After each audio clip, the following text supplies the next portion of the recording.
Bom, esse vídeo tem a função de ilustrar o uso e um pouco do funcionamento do nosso módulo Wi-Fi para os projetos Arduino.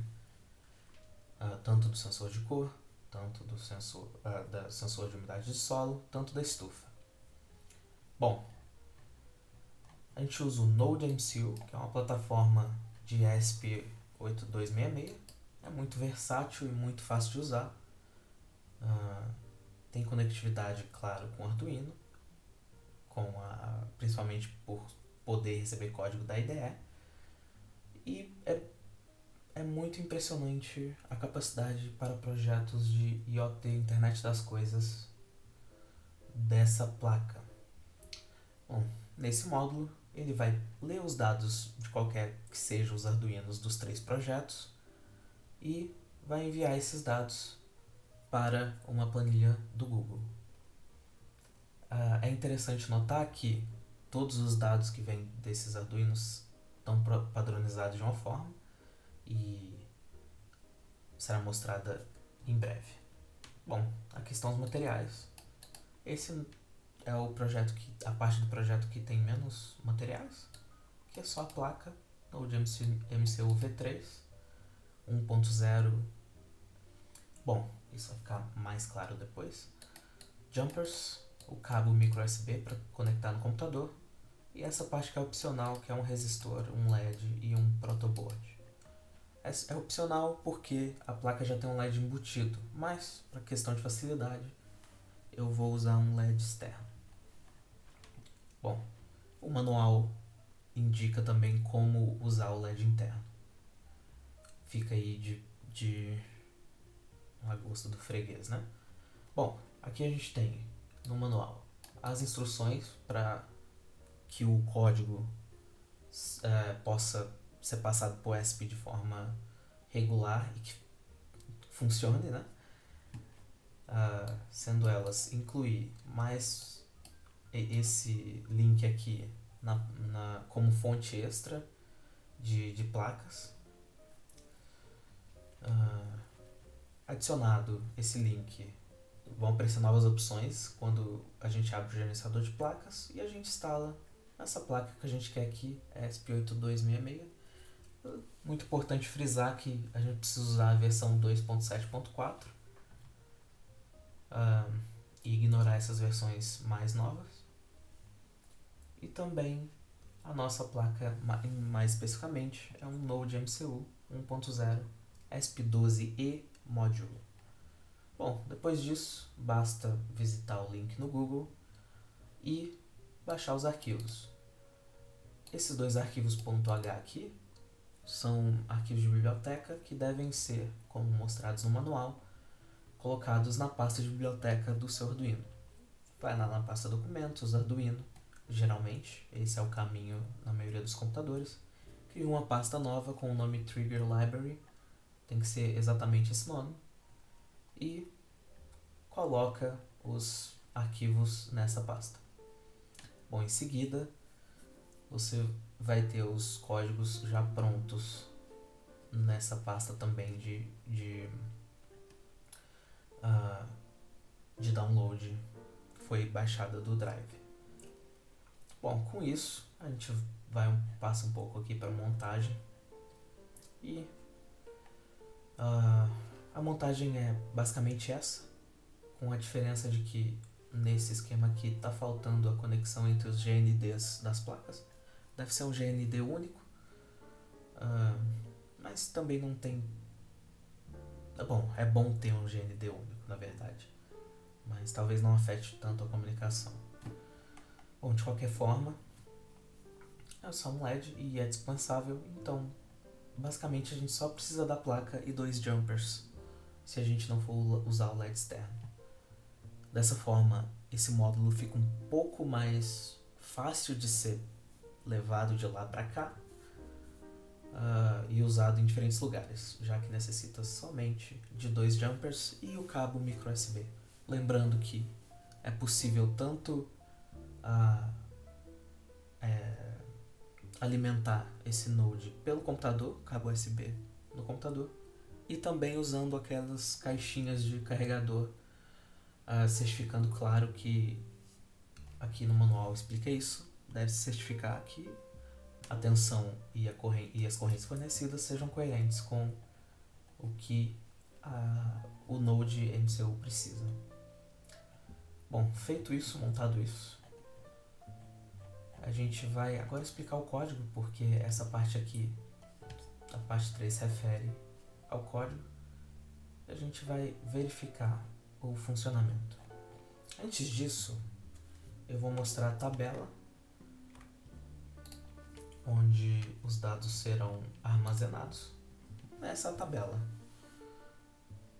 tem 3 tabelas em uma para cada projeto do Arduino, e aqui ela armazena a data, hora, para a cor, os valores RGB, para o sensor de umidade do solo, a umidade do solo e algum indicador extra. Esse índice aqui é, na verdade, usado para criar o gráfico, então a gente pode esconder ele aqui. E esse indicador aqui, ele serve para algo a mais para indicar que está seco. A gente vai ver isso com detalhes no vídeo de umidade do solo. E aqui a parte da estufa, data, hora, umidade relativa do ar, temperatura em graus Celsius e luz. Aqui tem um botão de limpar tabela, que vai limpar os dados com agilidade. E um espaço para gráfico. Já tem um gráfico de linha computando os 10 últimos valores aqui. Essa planilha, ela tem um aplicativo do Google associado a ela, que vai permitir a gente acessar do módulo Wi-Fi a planilha e colocar dados nela. Aqui está o código dela em JavaScript. Ele é relativamente simples e vai ter um vídeo explicando mais como criar ele e como modificar ele também. Bom, aqui a parte da internet é só isso, e agora a gente vai partir para o hardware. Bom, aqui a gente tem nossos sistemas. Esse é o módulo, ele está conectado aqui com o LED e com o GND da nossa placa Arduino. Lembrando que esse Arduino aqui, ele não está com nenhum dos 3 códigos dos outros 3 projetos, mas ele está com a versão para testes aqui, para a gente poder ver melhor o que está acontecendo. Mas, no geral, todos os códigos de Arduino vão ter algo bem parecido com o que tem nesse daqui. Vamos explorar isso. Todos os códigos do Arduino lá vão ter uma comunicação serial. Então, essa parte se refere à configuração dela, e essa parte aqui também. Então, essa parte vai ter em todos os 3 códigos. Além disso, todos os 3 códigos terão essa função enviar dados serial, que vai, cada uma delas, enviar 4 dados, dependendo do que cada módulo Arduino quer enviar. No caso do sensor de cor, esse Azinho aqui vai ser o R, o B vai ser o G e o C vai ser o B. Então, RGB, no caso do sensor de umidade, vai ser a umidade do solo. No caso da estufa, vai ser a luz, a temperatura e a umidade relativa. E esse 4º dígito aqui é responsável por indicar qual dos 3 Arduinos que está enviando dados. Então, o sensor de cor tem o código 1, o sensor de umidade do solo tem código de número 2 e a estufa tem código de número 3. Bom, vamos detalhar um pouco aqui essa função. Ela está aqui embaixo, lembrando que todo código Arduino vai ter ela. E aqui ela pega esses 4 valores inteiros. Muito provavelmente nos outros Arduinos esses inteiros serão convertidos para float, ponto flutuante, e através de um for ela manda um por um esse valor.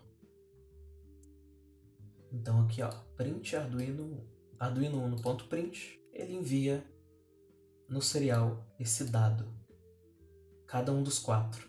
Além disso, ele envia um indicador extra para indicar que esse dado acabou de ser enviado e pode ser lido. Esse S aqui é para sincronizar, simbolizando que é o primeiro dado. A gente vai ver isso vai ficar mais claro agora quando a gente for ver o código do nosso módulo Wi-Fi. Bom, essa parte aqui é a parte do LED. Se você mudar para D4, você usa o LED interno, mas eu vou continuar em D5.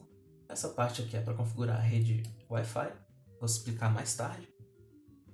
E voltando à parte de recebimento de dados, aqui a gente declara também a comunicação serial, incluindo o soft serial, declarando como ESP8266 o nome da nossa comunicação e os nossos pinos, né? TX e RX, na verdade RX e TX. Como a gente só está recebendo dados nesse módulo aqui, a gente só usa o D2. Aqui a gente tem um vetor que é responsável por armazenar os dados que chegam, e aqui algumas variáveis para ajudar a gente a fazer com que o sistema funcione. Além disso, essa variável aqui é uma variável para armazenamento temporário. Se a gente vir aqui, funciona da seguinte maneira. Esse while aqui é quando a gente vai estar recebendo os dados. Então, enquanto tiver dados na porta e a variável de controle for igual a 0, a gente vai colocar nessa variável aqui o valor parseFloat. Aqui a gente vai ler, na verdade aqui está declarando duas vezes, né? Tem um errozinho, mas tudo bem. Quer dizer, bom, continuando. Vai armazenar nessa variável um valor de float e também vai armazenar um valor de caracteres. Armazena o caractere lido, se for o caso. Então, o que acontece? Se tem alguma coisa na porta, vai armazenar nessa variável se for um float, se for um valor numérico. Se for um caractere, armazena nessa variável aqui. Se essa variável for a variável de linha, ou se for um S maiúsculo, a gente vai decidir, vai imprimir o dado no serial monitor, mostrando o que a gente recebeu e validando que realmente a gente recebeu um número, e esse número vai ser armazenado no nosso vetor externo. E o nosso contador aqui avança mais um, simbolizando que a gente recebeu o primeiro e a gente vai receber o segundo agora. Se o S for recebido, quer dizer que a gente recebeu o primeiro valor, ou seja, o I deve receber 0.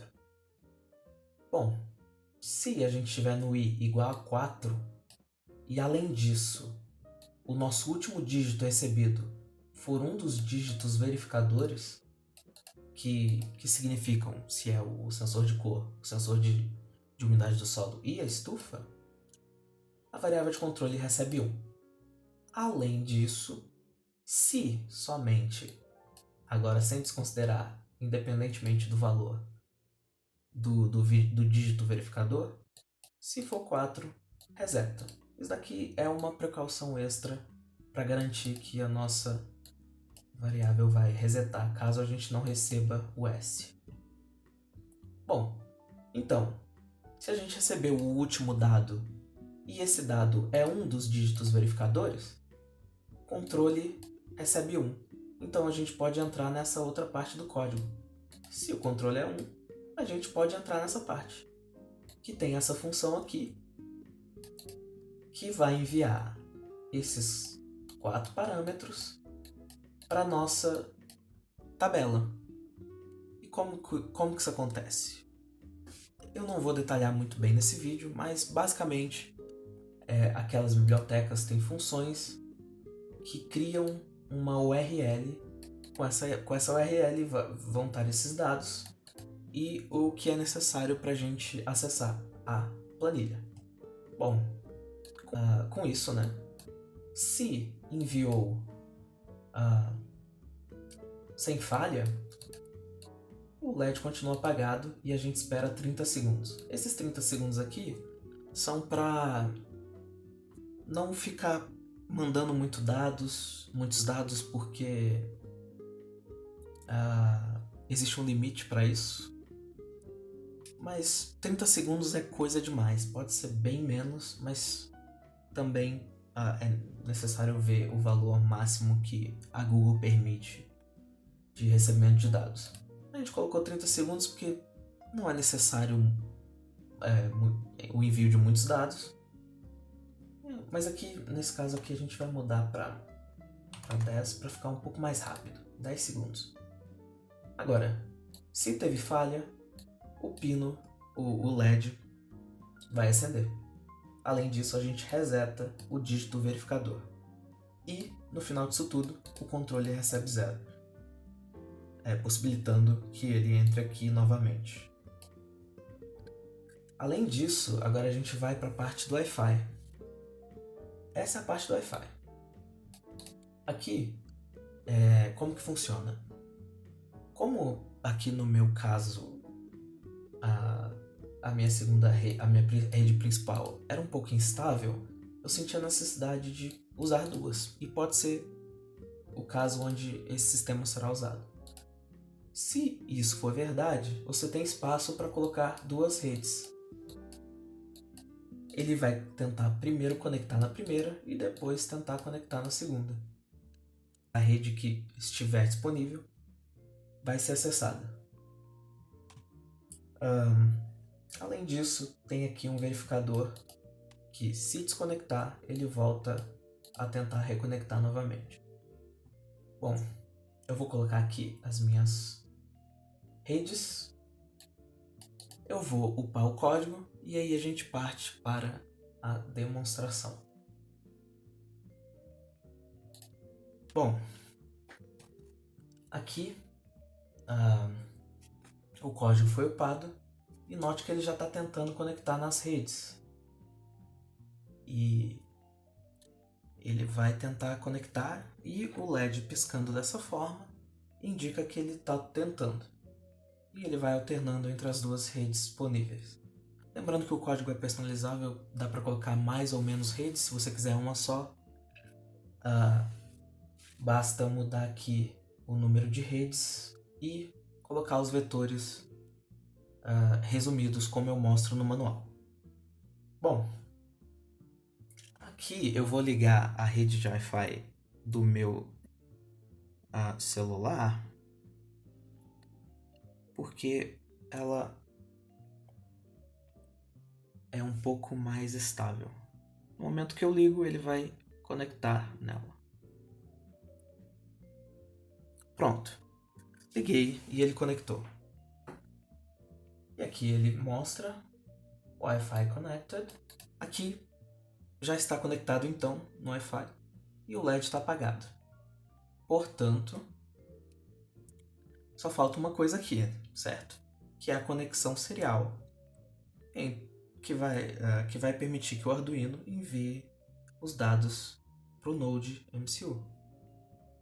Bom, para isso a gente deve conectar a porta 2, que é o TX do Arduino, no pino digital D2, que é o RX do Node.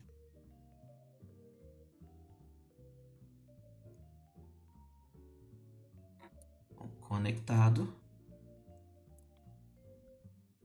Nos outros projetos, nos outros Arduinos, o envio era automático. De tempo em tempo, o Arduino enviava os dados para o módulo. Nesse Arduino de teste aqui, eu modifiquei um pouco esse código e coloquei para enviar sempre que eu aperto esse botão.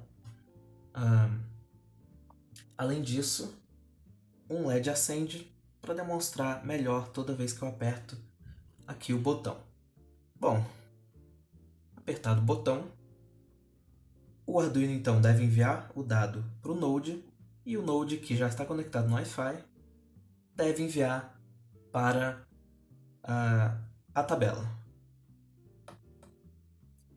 Apertei o botão, veja que aqui os dados aleatórios são mostrados e o dado identificador é o dígito 3, então quer dizer que a gente está enviando para a tabela da estufa. E aqui alguns dados extras e ele conseguiu enviar com sucesso, certo? Nada aconteceu com o LED, provavelmente deve ter piscado e eu não percebi, mas isso indica que ele conseguiu enviar. Agora a gente vem aqui e checa na tabela. E tá aqui. Ele conseguiu enviar os dados de temperatura. Vamos apertar de novo para ter mais uma demonstração. Pronto, enviou de novo, a tabela recebeu. O LED piscou. Vou enviar de novo. Veja que o LED verde que indica o envio do dado pisca. Piscou e apareceu aqui na nossa tabela. Esses dados aqui eles vão sendo colocados nesse gráfico aqui. Agora vamos supor que, por alguma razão, o dado não foi enviado para a tabela. No caso aqui, a nossa razão vai ser eu ter tirado a conexão do meu Wi-Fi com a internet. Ou seja, o módulo está conectado no Wi-Fi, porém não está conectado na internet. E aí eu vou apertar enviar e ele vai tentar enviar. Vamos abrir aqui o monitor serial. Vamos ver o que acontece. Preste atenção no LED e no monitor serial. Cliquei. Ele vai tentar enviar. Lembrando que os dados aqui são aleatórios. Os dados enviados são aleatórios. Ele está tentando conectar com o servidor, mas como a rede agora não tem acesso, esse envio vai falhar. A conexão falhou e ele está tentando. Ele tenta enviar. Porém, não deu certo. E assim esse LED fica aceso, indicando que essa rede Wi-Fi, usando essa rede Wi-Fi ou por algum problema do servidor da Google, não foi possível enviar o dado. Porém, se a gente ligar aqui novamente a conexão com a internet e clicar novamente para enviar, ele vai enviar, vai dar certo e o LED apaga, sinalizando que houve sucesso no envio. Agora digamos que a rede Wi-Fi esteja indisponível no local. Assim que eu desligo a rede Wi-Fi, ele começa a procurar outra, piscando, indicando que está tentando se reconectar a essa rede e tentando se conectar a outra rede que foi colocada também naquele vetor de redes. Bom, é basicamente esse o funcionamento do nosso módulo Wi-Fi.